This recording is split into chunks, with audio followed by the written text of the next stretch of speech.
Mummy mummy जीजा जी आए हैं। क्या दामाद जी आए हैं? नमस्ते मम्मी जी। नमस्ते बेटा, आइए चलिए। अनु बेटा जा पानी आनी ले आ। मम्मी जी छोटी की शादी का कार्ड, शादी को 10 ही दिन बचे हैं, आप सबको आना है। हाँ हाँ क्यों नहीं। तब तो जिया जी घर में बहुत सारा काम भी करना होगा। ऐसा करती मैं भी आपके साथ चलती हूँ। नहीं नहीं ऐसी बात नहीं है, बुआ मौसी मामी सब लोग आ गई हैं। तब बताओ मेरे घर से कोई नहीं गया। रुका जल्दी से तैयार होकर। लीजिए पानी पीजिए। चलिए जीजा जी मैं तैयार हो गई।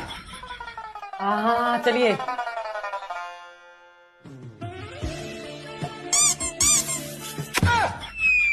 जीजा जी एक पप्पी दे दीजिए।